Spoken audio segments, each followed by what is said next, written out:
What's up guys, for this video guys, samahan nyo nga pala ako guys sa magandang at pinaka maguluhang aking mundo. And for this video guys, out ko na nga pala sa trabaho niyan. Nag-biometric na nga ako at nag-time card. So ayan, for this video guys, nag-duty nga pala ako ng 25 ng gabi, tapos bali ng 26 na ngayon.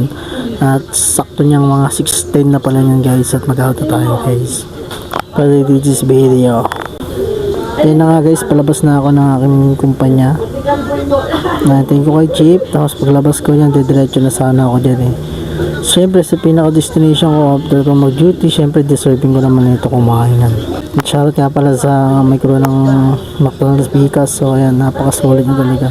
Nakakamiss talaga balikan yung mga araw na nag-duty ka pa sa McDonald's as a service crew. Nakakatawa mang isipin na yung mga bagay na dati ginagawa mo iba na yung gumagawa. Kaya kung kasama mo pa siya, gawin mo yung lahat ng makakasaya para sa kanya. One time tinanong ko sarili ko kung okay pa ako. Medyo okay pa naman. Tumalaban pa ng patas at tumalaban pa sa mundong papaglaro at napapaisip pa na talaga na ba't mo ba ginagawa ito yung mga bagay natin, diba? Ano lang, realization ko lang sa mga nangyayari sa buhay ko. Kapag hindi ako in-invite, hindi na ako pupunta. Pag di ako kinamusta, wala na, ganun talaga. Kasi ganun naman talaga yung purpose natin. Marami tayong kailangan digit over para bumangon sa buhay at para magpatuloy. Kasi lahat ng mga dumarating sa atin, blessing disgrace lang. Huwag nyo napansinin pala yung mga ginagawa ko dyan at huwag nyo napansinin yung mga pinagsasabi ko. Focus lang kayo sa mga nakain ko. At yan na nga guys, patuloy pa rin ako kumakain dyan at pati yan sa dinami-dami ng mga natutunan natin.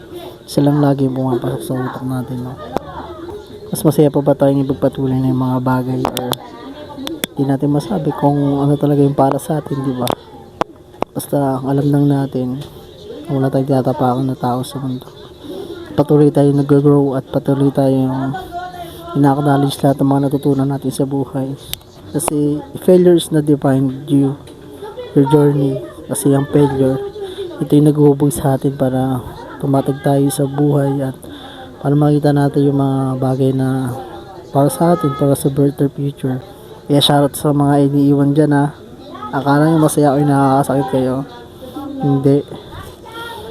Hindi man kayo bigyan ng magandang karma, bibigay sa inyo yung earth ng isang plot twist, diba? Hindi naman namin ninangad ang karma kasi nga wala hindi naman natin ginusto yung mga ganong bagay, pero may mga natutunan tayo, diba?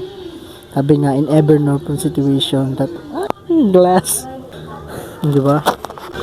Ba't kaya ganun kapag sinabi nilang bigay ng ayuda, kailangan pa pumila. Di ba napapaisip ng mga tao na pera naman nila yun, yung mga VAT, mga tax na kinakaltas niya sa bawat bili nila, sa bawat paggas natin, sa bawat kabayad natin ng weekly tax, tapos monthly tax.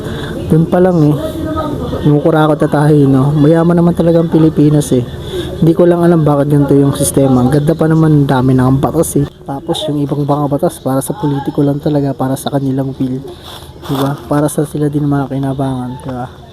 Alam mo ba, sa buong mundo, Pilipinas ang pinakamaraming batas na ginawa.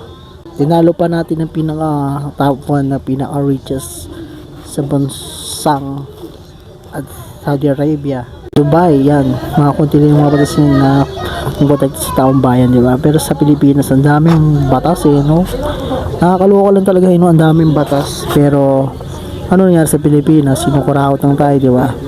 Ang pasatakot sila sa death penalty kasi nga pure daw. Hindi ako naniniwala doon kasi once na ginudge mo isang tao tapos may mali kang ginawa or mali yung mga ebidensya mo, ang husga is taong bayan. Yung mga nanonood sa media, diba? Yung mga nanonood sa mga kung ano-ano, diba? Yung nakakaltulot na mali talaga yan. Yung nag-judge dyan, ibig sabihin, ayun din yung mapapaano, diba? Kaya di ako naniniwala yung judge, yung death penalties para lang sa may hirap, para sa atin lahat yun, para protektahan natin, para may mga takot yung mga mababatas natin na gumawa ng mga krimen. Hindi katulad niya, tingnan mo, ang flood control, diba? Naisip mo ba yung flood control? Diba? Ang dami nilang ginawang issue para lang mapagtakpan yung ganung bagay, diba? Ang dami nilang maging tanga, makapagbobo para lang alam mo yung tipong hindi nila makasolusyon kasi nga isa din sila sa mga bagay na yun, di ba? At wala tayong magagawa kasi gano'n talaga yung Pilipinas eh, pero isa lang yan sa libu-libong bansa, yung universe na bahala para sa kanila, di ba? Siyempre bago tayo kumain yan, siyempre lilipit natin yung mga pinagkainan natin guys, kasi yan tayo nahubuga sa service ko, di ba? Siyempre alam natin kung ano yung tama para sa mga katulad natin, yung mga service ko na alam, ang hirap-hirap kaya mag-bus, no? Sa totoo lang, napakahirap niya lalo na kung all around ka mismo sa lobby area, kasi ganyan lang naranasan ko. Kaya kapag kakain ako sa mga restaurant, minimake sure ko na kung magtatapon sa tamang lagayan, kasi nga experience ko na yan eh, 3 years ako sa mga ganyan, di ba? At yun na nga guys, pauwi na tayo guys. Medyo hindi traffic ngayon kasi 2 days ngayon. Yung iba siguro mga kumpanya hindi pa nagpapasok sa mga empleyado nila, pero I hope na umayos tong Pilipinas sa mga ganong kurakot. Diba? Wala naman tayong hinagad para payapa ng iba, diba? Payapa tayong lahat. Peace lahat tayo, diba? Ganoon naman talaga eh. Dahil na malapit na tayo sa bahay natin guys. Siyempre. Pero makikita nyo yung kung saan lugar ako, diba? At sana kung bibisa tayo sa bahay namin, siyempre bilhin nyo naman kami ng mga magandang kung gusto mo kayo pagkituan sa akin. Siyempre, dala ka lang alak pa yung dalawa magiinuman tayo at PM mo lang ako. Gusto mo ng karamay sa lahat ng bagay o gusto mo ng kausap, kasi ako lagi akong free kapag wala. Lagi akong free. Kaya guys, sa mga gusto kong shot dyan, PM nila lang ako at dito na nagtatapos ang ating vlog. Thank you. What's up, biscuits?